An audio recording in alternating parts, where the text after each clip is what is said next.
Welcome to the Be Unmessable with podcast. I'm your host, Josselyne Herman-Saccio, and I'm very excited about my guest today. First of all, I wore green in honor of her because she's all about money and empowering us with money. So I wore my money color. Krisstina Wise is a real estate mogul, an investor, a millionaire coach, a best-selling author, a speaker. I'm exhausted already reading this, and the creator of several seven-figure businesses. And after she hit her freedom number, which we're going to talk about today, she dedicated herself to helping other entrepreneurs learn how to build a seven-figure business and a seven-figure personal net worth as a means to achieve financial freedom and retire early, which sounds good to me for sure. She now teaches high income entrepreneurs how to convert business profits into personal net worth and passive income without sacrificing their health, their soul, their sanity. She's the host of the Wealthy podcast, the author of Falling for Money, a romance novel for your bank account, and the owner of Wealthy and the Wise Money Method for financial success and happiness. And I'm so thrilled to have her here. Kristina, welcome. Hey, it's so great to be here. Great to have you. Is there anything you want to tell people about yourself or your journey that I left out? I mean, I included a lot, but obviously it's just a snippet. Yeah, well, I think that captures all the highlight reels. I think what we can talk about today is what's not on a bio, is all the failures and mess ups and Exactly. all We the should things we should that create a bio for that because those are so often the most inspiring parts. it really is. And that's I think that's when I tell my story, that's what people pick up on. It's so funny. I find, in fact, that, we all have these bios that make us sound amazing. And we all have some amazing accomplishments at this stage.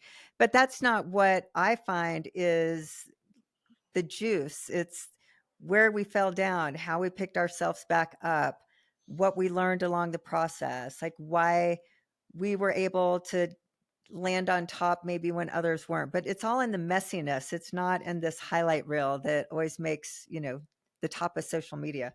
But I love what you're saying and the messiness, and that's why this is called the Be Unmessable with podcast, because it is about when were those times where you could have gone down for the count, or you could have been so frozen having to deal with whatever difficult circumstance or situation that you didn't rise beyond it, but you did. Like you could have gone down, but you ended up transcending those circumstances. What's an example? I know we have many, by the time we're in this age category, but what's an example of a time like that for you or something you want to retell? Well, I think, in the context of be unmesswithable and I know in my past I've called it, how to be unfuckwithable type of thing. And Yes, the same exactly. idea, but it's that I think the first thing, like in this context, it's the mindset. And it really is a different mindset of no matter what, I'm going to succeed. I'm going to get myself back up. Life isn't easy. It can even be cruel sometimes, but that's just part of the journey and all how we get back up and how we recreate or rebuild or learn the lesson or pivot. That's the difference. It's how we overcome or how we get better as a result of the hardship as opposed to being a victim of the hardship. And I find so much of that is just in mindset. It's Yeah, how we it's approach life interesting. altogether. It Mhm. is interesting because I speak to a lot of people obviously on this topic, and there are people that have very similar circumstances, but their mindset is what makes the difference, as you're saying, because dealing with circumstances is one thing from a mindset of poor me. Oh my God, this is horrible. It's another thing from, okay, what do I need to learn from this? What do I need to, pull up my bootstraps? What do I need to do right now to keep myself in the world of vision? That's what I mean by unmessable with. I don't mean being tough because, being tough is not where it's at either because, we all have moments where we're crumbling. It's about being able to deal with any circumstance that life is throwing at you and not get hooked and staying in that mode of survival and reaction, but actually shift over to vision and fulfilling what you want. So, what was a circumstance in your life where it was definitely a hookable moment, a messable with moment potential, but you were able to transcend it and be resilient? Yeah, I think a lot of us, based on what we do today, I call this in the second half of life, is, and I call it just the second stage, the second half, and almost it's reaching an age of reinventing ourselves in a way of I learned my first half of adulthood was going through all these things. The second half is what to do good with all the learning from all those things when we're younger. And that's what I teach today. So I teach money, and I teach money for wealth creation, but wealth not for the sake of having a lot of money in the bank, but it's for the sake of having financial security, for the sake of having stability, for the sake of having financial peace of mind, for the sake of having less conflict, for the sake of being able to enjoy life more where money matters. And so what's not talked about is the more money you have, the easier it is to be unmesswithable. And that's not a necessarily politically correct thing to say, but there's just a lot of truth in that. So we want to be unmesswithable, and we want to have more autonomy over our lives and be able to have more choice.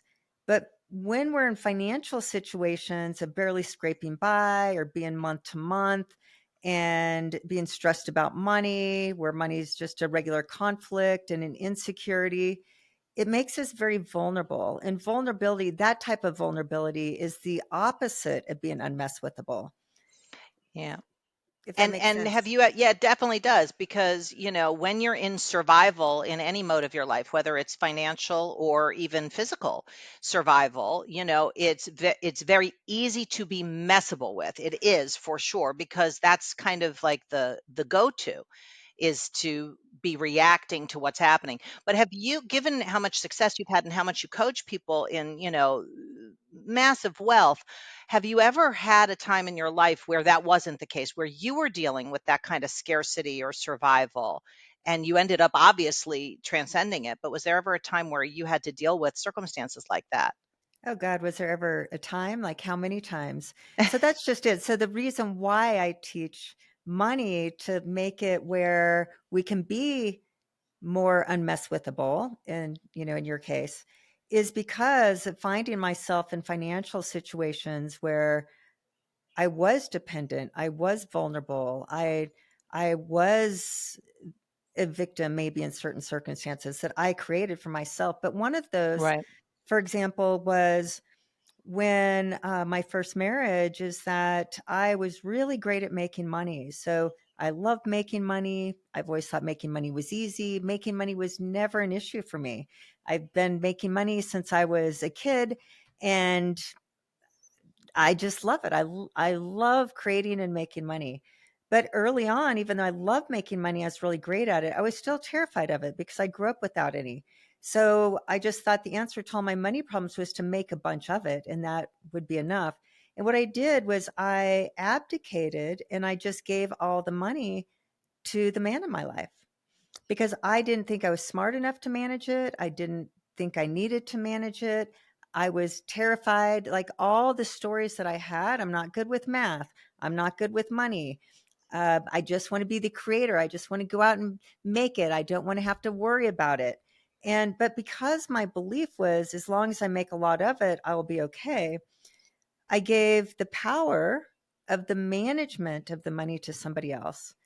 And it doesn't matter who that is. It just happened to be I was married to this person. And what I didn't understand at this young age was he didn't understand anything about more about money than I did. He was probably doing the best that he could, but he was just as screwed up. He had just as much of a screwed up background about money. And because I was making it, he tried to manage it. And then that marriage didn't work out. And I found myself in a situation because I abdicated and I was completely oblivious to our financial Yeah. situation, that I got out of that marriage and I had nothing. We had tax liens and credit card debts that I didn't know about, and bills weren't paid, and cars were about ready to be repossessed, and I was working my ass off, and I was making a really great income, and I wind up as a single mom and I have nothing. I have nothing. And it just Yeah. became that moment of like, oh, I never want to be in a situation where I can't feed my children again. I don't want to be in a situation where I'm this vulnerable, and because I basically became dependent on a man in my life for the money, even though I was good at making it. There was still a dependency there. And so Yeah, that I was kind hear of I hear it. one of those first moments where I thought, never again do I want to abdicate or put my financial well-being into the hands of somebody else completely Yeah, and man, be woman, or oblivious to child, it, whoever it is. because It's that like was a actually horrific being the source experience. of Like what's happening not with your having money money, rather not knowing than what a to do with passenger it, on the not knowing how to train. manage it, not knowing how to pay bills, as crazy as that sounds. And if even if in the best of situations, that let's say it would have been a good marriage and he was somewhat responsible with money in that case, but had I not known where the passcodes were, or if something happened to him and I didn't know where the money was, or if certain things weren't in my name, you can just see how easy, in the best of situations, the worst of situations, when we don't have a financial awareness and an understanding and management, how we're very vulnerable to any type of life crisis. And what do you think it is that messes with people from being able to get that kind of control over their money or awareness over their money? I know that the people that I work with, they love making money and they're, good at it, but most of them have no idea how much money they have or how much money they owe. They have no relationship to the reality of their money. What do you think in your industry, in the financial industry, what messes with people the most? Oh my gosh, there's so much that messes with people. And the first thing goes back to our beliefs about money. So this is Mhm. more the metaphysical side, the money mindset, but that relationship that you talk about. But even if we're great, it doesn't matter if we're great at making it or not great at making it. There's still these underlying problems of it's fear of money. And it's a deep seated, subconscious, unconscious fear that most of us of adults carry from our childhood. And the reason why we fear this thing called money, whether we can make a lot of it or not, is because money wasn't safe when we were children. So if we go back to when we were 5, 6, 7 years old and before that, most of us, a large majority of those of us working hard as adults, we've never looked at money in our lives. We've never gone back to clear up those beliefs, mindsets, narratives, and experiences that got stuck when we were children. And Mm. it's looking at things like how the energy around money. Did our parents argue and fight about money? If they did, is these little kids, there's this topic called money. And every time this money word is mentioned, my parents fight. It must not be a safe topic. Or sometimes parents get divorced, and then how they're trying to manipulate or control the children is all through money. Like my mom said, your dad never pays child support. That's why we can't have these things. And Mm. there's just never enough. And so, or our parents didn't talk about it all. It was just swept under the rug. So money, or we were being in a grocery store and we asked for a candy bar and our mother said, put that back. We can't afford that. And we're humiliated. And so all of this stuff gets stuck when we were children. And so that carries over into adulthood where we're just as scared about money. And that fear of money creates these stories of, I'm not good with money. I don't like money. I just want to make it. I don't want to manage it. Whatever narratives we create to try to make it appear like it's not fear Yeah. is our relationship with money. So that's the first reason why money's so messy in our lives, is because we have a fear of it. And then that fear creates a relationship where we're not managing it. We're abdicating it. We're giving it to other people to manage it, like Financial bookkeepers, advisors and financials yeah. advisors. Like they must know more than I do. And they don't, for the most part. They might have some specific knowledge on a different product here and there, but they know no more about money than you do, actually, nor do your CPAs, nor do your bookkeepers. And the funny thing with bookkeepers, with entrepreneurs, is because we have this fear of money and because we don't want to manage it, like that's beneath us in a way. We have those that it's a $20 per hour job in the US. and it's like a $5 an hour job overseas. So we are giving our money and our financial well-being and our livelihood into the hands of somebody that has the skill set of $20 per hour. And it doesn't make sense. Like, it doesn't make sense. It's like we wouldn't put the livelihood of our children's in the hands of a 15-year-old babysitter that babysits occasionally that has that skill. So it's things like that that are keeping us in these situations where money's just not working out. Even though we're working harder in our business and doing all the things, we're still fighting about it just as much at home. And what have you found, when you work with people, how can they break out of this obvious fear that is like a prison of decisions that you've made and stories that you've created over the years? How does somebody begin to break out of it? Yeah, I call it the three-legged stool of money. And I just did a YouTube video on this, in fact.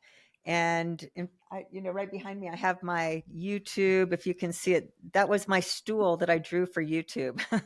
That's, we're talking about, am I an artist? There's my Oh, stick you are figure. definitely, that's your stick figure, I can see. But I call it the three-legged stool of money. And so, meaning, if we want money to feel stable and secure, like a chair doesn't need four legs. It can have three legs and be just as stable, and it's called a stool.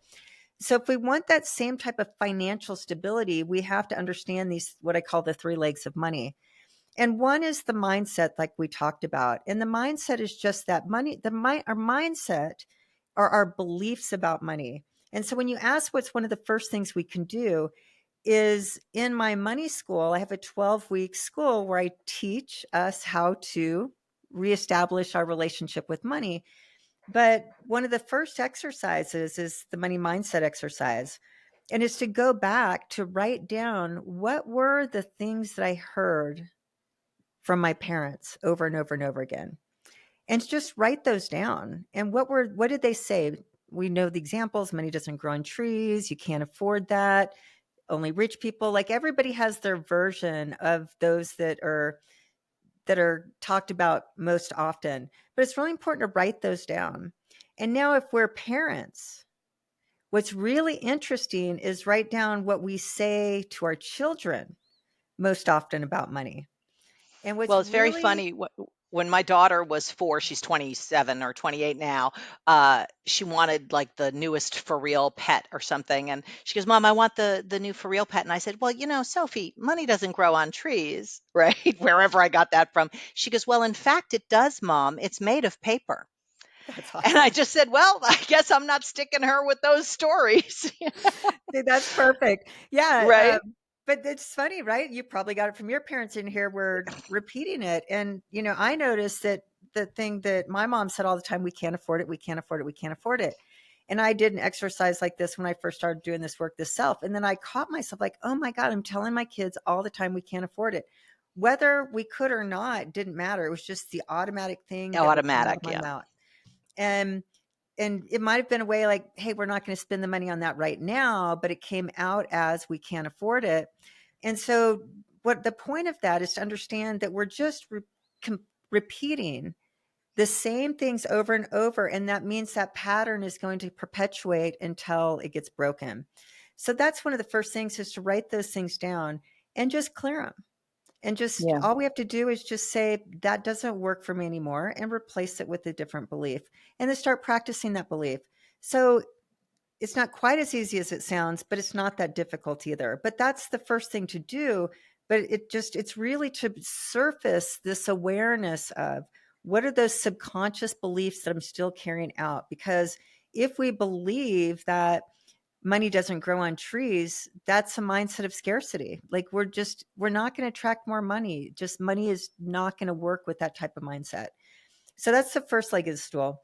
The second leg of the stool, and it's a word that you said, is a relationship with money. And a relationship with money is how we interact with it. And to think about, if we have a spouse, for example, or a partner, and it's a romantic partner or spouse, what if we neglected our partner all the time? What if we abdicated the date nights that they go to a date night with somebody else because we're too busy or too tired? What if I'm thinking a lot of listeners are Yeah. going, that actually could work for me. Well, it might be, right? Exactly. But Yeah, it's like every looking once at in a it, while. what if we're complaining all the time about the partner, and complaining to the partner, and complaining about our friends to the partner? And it's just, no matter what they do, it's never enough, and it's never Mm. good enough. And let's say we went back, love back from that relationship. How much love and positivity are we going to get back if we're neglecting and abdicating and complaining all the time? And ignoring and Ignoring. Exactly. So we're probably not going to get the relationship back that we would like. And then we become a victim, like, oh, he's a terrible husband because XYZ, when maybe we were not the best wife either. But then that narrative perpetuates. So the same thing with our money is, if we're complaining about money all the time, if we are abdicating the bookkeeping, the management, all of it to, like you said, the CPAs or financial planners or bookkeepers, if we're neglecting it, if we're not paying attention to it, all of those things, we're going to get the same thing from money that we're going to get from that romantic partner that we're complaining to all the time. Because how we behave mm-hmm. is the type of relationship we're in with something else. Like if we have a terrible relationship with our body, and we just hate ourselves, and we don't respect ourselves, we talk negative about ourselves all the time, and then we're complaining that this food, and don't want to diet, don't want to get out, like our body, that negative relationship with our body is probably not going to produce the body that we want necessarily, or not a healthy version of that. So money's no different. It's just to understand that we want to develop a relationship. And that's why my book is called Falling for Money, a romance novel for your bank account, because that was the whole idea. Even though it's a very practical book, what I wanted to create was this desire to get romantic with our money, this desire to want to learn it, to understand it, to spend time with it, to get over the fear of it, to start dating it, like getting over the fear of dating our money. Like if you're terrified, you're never going to date, and it's easier to stay home in front of Netflix. But it's just getting over, like, hey, I'm just going to jump into the dating thing and get online and do whatever I'm going to do, even though maybe I'm terrified. But to start dating your money and just getting over some of these fears that we can get over by bringing money closer to us and putting it I right in love it. front of us instead of keeping it out there somewhere. So that's the second thing. And that is just really looking, an exercise there to do is to say, what are my behaviors with money? What are my habits and practices with money? How much time am I spending with it? What fears do I have? What fears do I don't have? But our relationship is all about how we interact and behave with our money. So that's the This is part second of leg why of I the was so stool. excited about having you come on because, when we first spoke, I love talking about money and I love freeing people up around money and I love managing most of my own money. I mean, I have a financial advisor for some of it, like the kids' money or whatever, but I am all about being in the market and trading and seeing what's happening and finding out where I am today and where do I want to be by the end next month. And I mean, I love it. For me, it's so empowering and I do it with my husband. So it's like we have a threesome in our marriage. It's us and we create around our money, which is so empowering, whereas a number of years ago, I was just like you were saying, well, I don't understand the stock market. It's too scary. You could lose everything. I'm not going to do that. Oh, there are people that know about that stuff. And once I dispelled that mindset and that fear, I was completely free to create residual income, which is, I know, something that you talk about too. But first, let's get to the third stool, the third leg.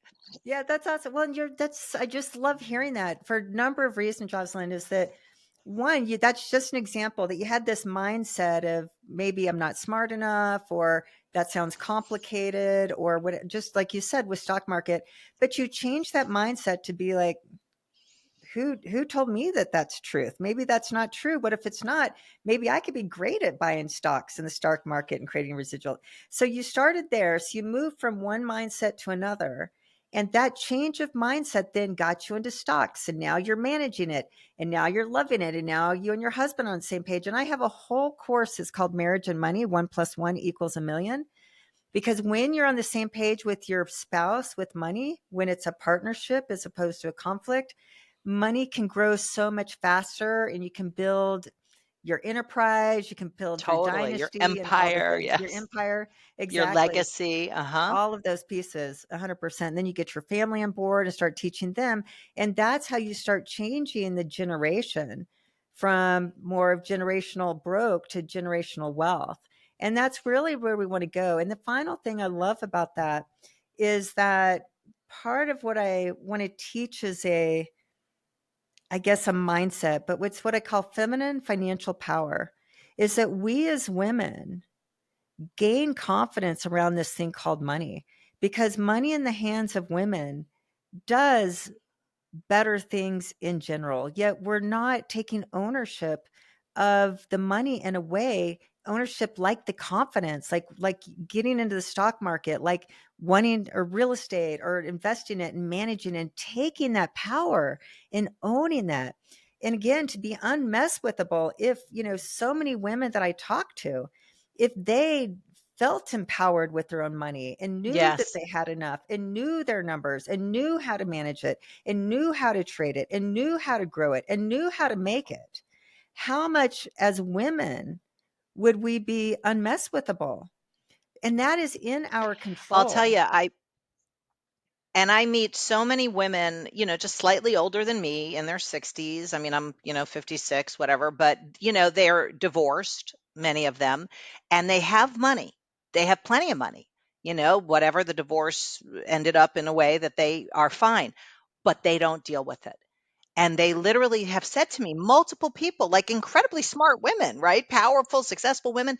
They say, well, my financial advisor tells me I can spend X amount per month. So as long as I don't spend more than that, I'm okay. I'm like, that's the limit to your relationship of being at the source of your money. I mean, that just seems a little bit like somebody's giving you an allowance.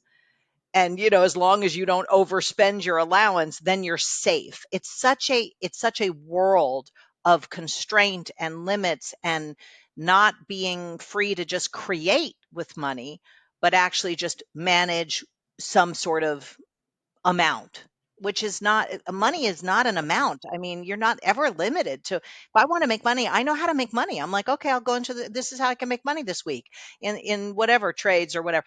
This is not how these people think. They think, here's my limited amount, and as long as I don't spend more than that, I'm okay, which is a fortunate position to be in. Don't get me wrong, because there are people who don't have that luxury, but it's like being a child with money. And they've said that to me. I feel like a child. I don't know how to manage things, and I don't know how, what interest rates mean. And I'm like, for me, I would go crazy if I didn't have that kind of, access to my money. But it's unbelievable how common it is, especially with women, but also with men. Surprisingly enough, men who have successful, they're retired, and their financial advisor tells them, well, you know what, you're spending too much money. I'm like, based on what are you spending too much money? Like, who are they to tell you you're spending too, you need to make more money? I'll tell you how to make more money. But don't have your lifestyle after 70 years of working be constrained by somebody who's pushing numbers on a page. They're not in your life, so it's so frustrating to me to see people not have power with money. That's why I love what you do. Amen, sister. I mean, everything you're saying is like you and I can get on the same soapbox and, I know we should. scream from the mountaintop. It's true. That's us. Yeah. Well, and just So it what's is the nice. third leg? Yeah. Okay. Well, get me back on topic, because I can go down that I, rabbit hole for a long time. I know. I think we're going to have to do a whole course together. We'll I just, would love that. empower I would love people. that. So the third leg of the stool is what I call financial intelligence. And it's really Hmm. two parts. The first part is financial literacy. And then I like to move from literacy to intelligence. And we're when it comes to money, we're illiterate as a country. I mean, probably globally for that matter. And that illiteracy keeps people broke. And my definition of broke means paycheck to paycheck. It means that you have less Yeah. than 3 months cash sitting around for a rainy day fund, and that you have to go to work next month to pay the bills this month, and you stay on that hamster wheel forever.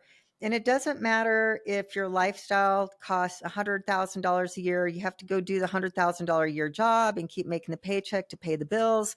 And there's just enough to pay the bills. It doesn't matter if your lifestyle is $250,000 and you're a high income earner and you have this great business, the profit's $250,000. You still have to go do it again next month to bring home the monthly amount to be able to pay the bills, just enough. And in fact, some of my clients I've worked with, they're bringing home $1 million a year, and they thought that, like, oh my gosh, that would, I made it. I'm making $1 million. What we don't understand, for those of us that are making, let's say, far less than $1 million a year, our belief is, man, if I made $1 million a year, I wouldn't have any money problems. And it's that misunderstanding that's like, no, your same ignorance with money and that same habits and practices of not managing it means you're just going to have $1 million lifestyle. And I call that the $1 million broke, meaning now it's even more stressful, because now Yep, you have I to see go it all the figure out how time. to make $1 million to be able to pay for the $1 million lifestyle. And if you do that year after year after year with less than 3 months lifestyle sit in a bank account, it's uber stressful. So the financial stress never goes away. It's just everything stays the same, but it's amplified. The more money just amplifies the stress without fixing kind of the core root problems. So that's part of the third leg of the stool, is we have to understand the literacy of the money, which are the laws, the principles, the mechanics, basic compound interest, the rule of 72. Have to create a surplus, have to know your numbers, have to know how much money is enough. All these very basic things. Have to know that what is capital, what is a balance sheet, what is net worth, what's the difference between assets and liabilities. Very basic words and definitions with money, yet very few people would be able to get in a room, no matter how much money they're making, or like you said, when they have money to retire on, they can't speak the basics or don't have an understanding of what are the elements on a balance sheet, or how do I calculate my net worth, or, like I said, these different things. So what's required if we're going to have financial freedom, if we're going to have this financial security, stability, this peace of mind, is we have to become literate in money.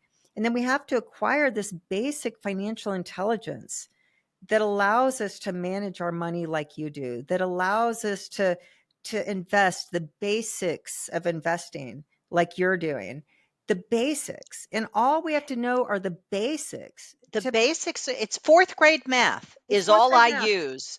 That's it. I mean, it's nothing more complicated than, and I even sometimes use a calculator for that, even though it's fourth grade math. But, language, I love what you're saying, because the words that you're saying, they're terms, they're specific terms, they're specialized terms, right?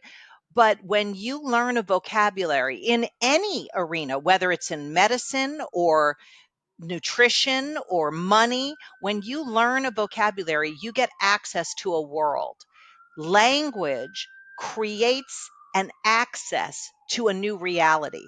So if something isn't working for you, if you're listening, and it's not just with regard to money, if something isn't working with you with your well-being or with your relationship or anything, start to get curious of the specialized terms in that area, because the more you learn, the more access you'll have to impacting whatever area is stuck or not working the way you want it to, or maybe as fast as you want it to. So I love what you're saying about the basics, because it isn't complex.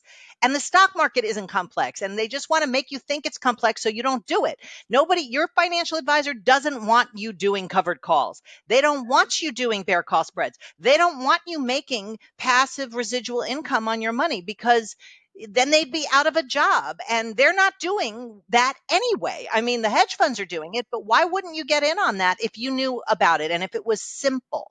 Not easy, but simple, and you could learn it. Why not make residual income on your money that's sitting there anyway, especially in your retirement account if you have one, and if you don't, you should create one immediately. And it's Sorry. interesting just to, yeah, no, girl, I mean, seriously, I could just go back and forth with the same. I love your passion of, like, it's not that hard. Everybody can do this.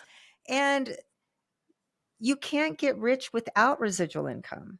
Yeah, exactly. So it's residual income, passive income, whatever word you want to give it. That's what wealth is.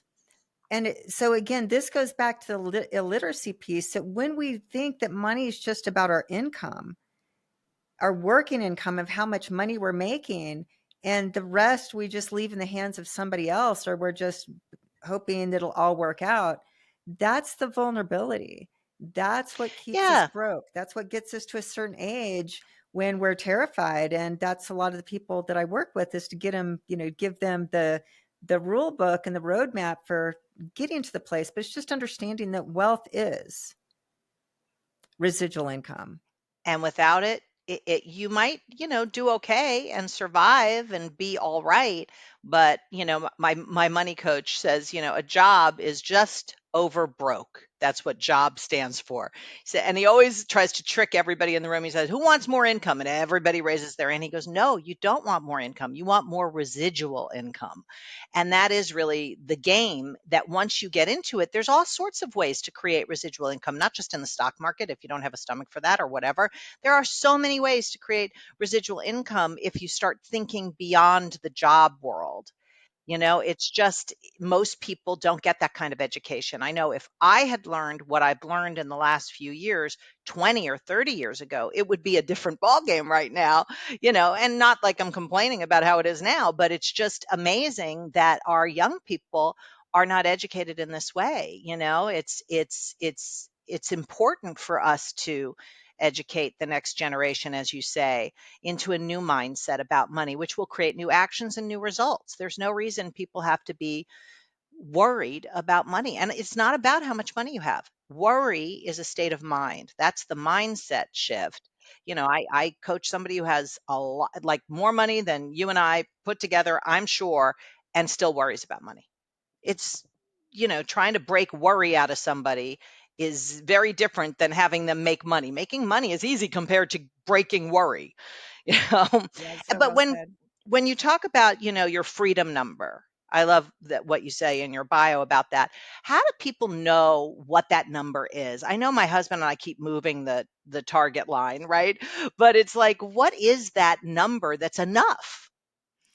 Yeah, so I think the most important financial question that we can ask ourselves is, how much money's enough?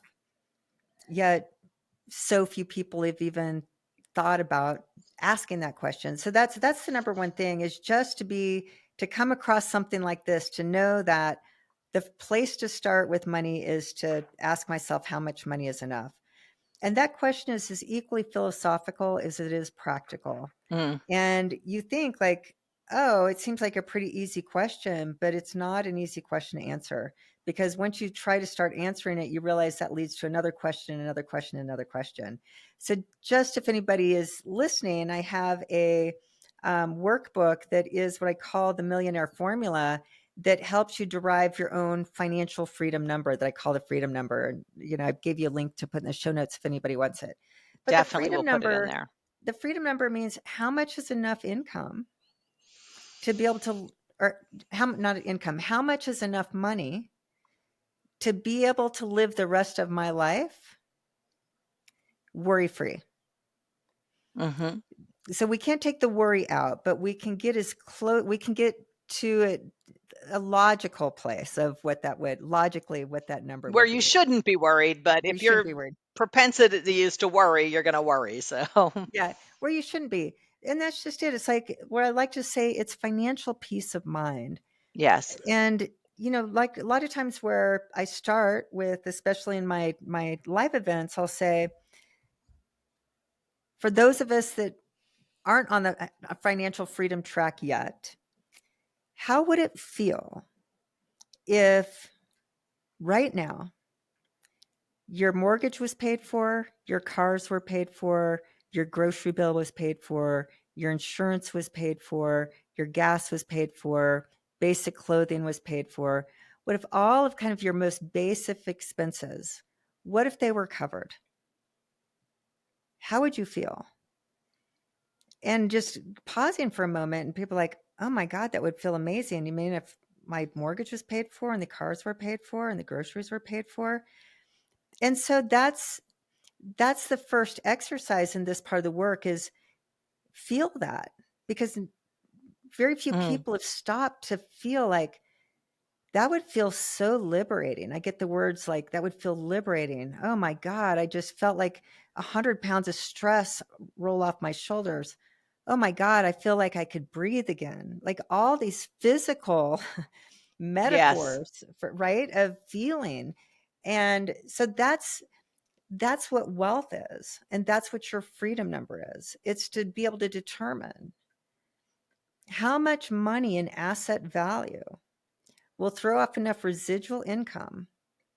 That first stage, before we ever get to financial freedom and covering the total cost of lifestyle, we want to put this pin in that says, my lifestyle, if you just add it up, how much is your mortgage? This is the basic survival expenses: Hmm. mortgage, cars, car insurance, groceries, basic travel, insurance, gasoline. I'm trying to think of what are the most basic things. So just determine in your life, how much does that cost?